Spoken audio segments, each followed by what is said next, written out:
Well, let's stay with money for a moment, and more specifically, the way we think about wealth.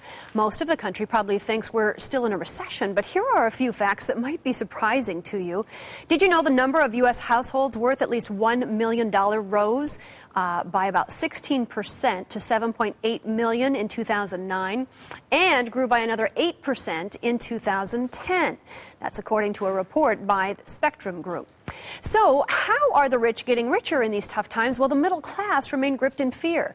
It might come down to the way we think. Steve Siebold is the author of How Rich People Think, and he's spent the past 27 years interviewing millionaires and billionaires to see what they really think about money.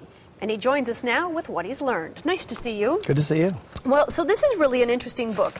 What was the point behind writing it? Why did you want to do that? Really to make the distinction between the way most of us are brought up to think about money and the way the wealthy think about money. It's like they're living on two different planets. Two different planets. What was the biggest revelation for you in all of the years of research? The fear. That most of us are thinking about money is rooted heavily in fear and scarcity.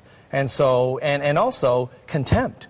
I mean, we're taught that rich people are crooks and they're bad people and they're narcissists and all these bad things. So why would we ever attempt to acquire something we have such disdain for? Yeah.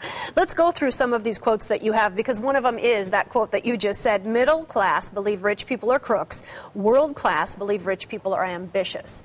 Huge difference between the two. Yeah, this is programming that goes on in households all over America that, oh, rich people, they must be crooks. Yeah. And it's not true. Rich people are just ambitious. They're the people that built America. Without them, there would be no America. Okay, the next one that you say is middle class, in your research, believe building wealth is a solitary effort. World class believe building wealth is a team effort. Yeah, it takes a team. Yeah. I mean, the rich have, you got to have a good lawyer, a good accountant, a good insurance person, a good tax advisor. I mean, and you need a team of people to build wealth. I mean, it really takes a group. So for the middle class who are trying to get to that wealthy level, it can become frustrating because you go, well, I don't have a team.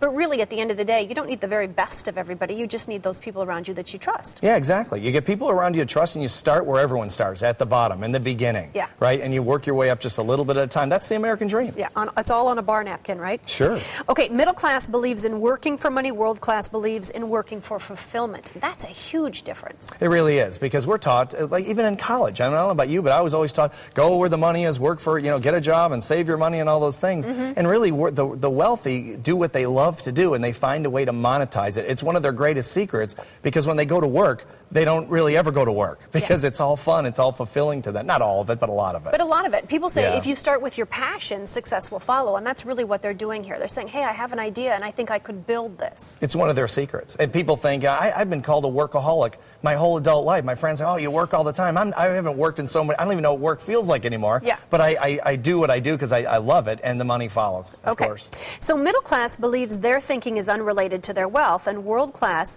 knows that thinking is catalyst to all results. Thinking is the root. It really is the root. I mean, people think it's the effect, but thinking is really the cause of every action, because what you think determines what you do, and what you do determines what you have or become. Yeah, you have to envision where you want to go and then really know you can get there. Yeah, I think you have to challenge your beliefs about money and wealth and wealthy people and see what you really believe about those things, and that'll probably tell you why you are where you are, good or bad. So what would you say are those little nuggets of information for the middle class that, as we kind of wrap up here, that you want people to know as they reach for the brass ring? Well, listen to people talk. Listen to people in your inner circle, family, friends, close associates, etc. Mm-hmm. Listen to the way people talk and think about money, and then see where they are in terms of their finances. Yeah. And if you want to be where they are, repeat what they repeat. And if you don't, go to people who talk about money at a much higher level, and you'll eventually be there. Use it as a tool to get to where you want to go. Definitely, yeah. Yeah, very cool. All right, Steve, thanks so much for being with us. We appreciate it. Thanks. The book is called How Rich People Think.